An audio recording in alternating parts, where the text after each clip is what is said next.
తమలపాకు పక్కన పెట్టేసుకుని అక్షతంతోటి స్వామివారి దగ్గర పూజ చేస్తూ ఉండాలి. శ్రీ మహాగణాధిపతి నమః.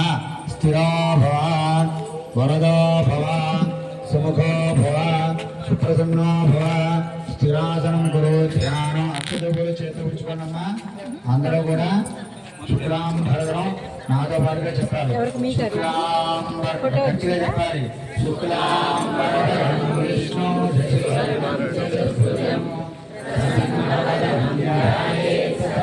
సర్వవిఘ్నోపశాంతయే అగజాననం గజాననమః అనేకదంతం భక్తానాం ఏకదంతం ఉపాస్మహే.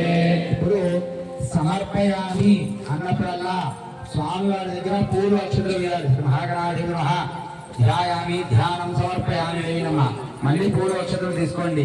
శ్రీ మహాగణాధిపతి నమః. ఆవాహయామి, ఆవాహనం సమర్పయామి మళ్ళీ వేయనమ్మ. శ్రీ మహాగణాధిపతి నమః. నవరత్నాభేద సింహాసనార్థం పుష్పాక్షరాన్ని సమర్పయామి స్వామి దగ్గర వేయనమ్మ. ఇప్పుడు గంగా రాసిన గ్లాసులో నీళ్లు తమలపాకుతోటి కింద అక్షతలు నీళ్ళు వదిలిపెట్టారు కదా, అక్కడ తమలపాకుతోటి మాత్రం ఇలా చూపించి కింద వదిలేసేయండి. ఇంకా అక్షతలు వదిలిపెట్టినట్టుగా కాకుండా స్వామివారికి ఆకుతోటి మాత్రమే నీళ్ళు ఇలా చూపించి కింద ఆకు మీద వదిలిపెట్టండి.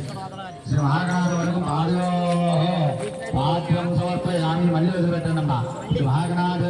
अर्घ्यं समर्पयामि श्रीमहागणाधिपः मुखे शुद्ध आचमनीयं समर्पयामि औपचारिक स्नाనం ఇప్పుడు స్వామివారికి స్నానం చేయిస్తున్నట్లుగా భావన చేసుకుని పల్చగా నీళ్లు చల్లాలమ్మా.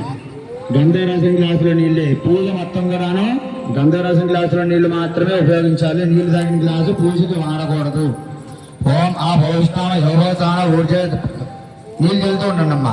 ఓం ఆ భవిష్టామ యోగోతాన ఊర్జేధాగ్రామ హిరణ యక్షుష ఔషధమ సదస్యాభాజిన విషధీరమాద్రహణస్మారంగమామ విచక్ష్యాద్రమధ ఆభోజనయధాజన మహాగణాధీర్మః శుద్ధోదక స్నానం సమర్పయామి. వస్త్రం మా అక్షతుల పువ్వులు తీసుకోండి, లేదా ఎవరైనా పత్తితో వస్త్రం చేస్తే కనుక వస్త్రం తీసుకోండి వినాయకుడికి. ఓం అభివస్త్రా శోషనాన్యారు శాపి ధేనో శివికా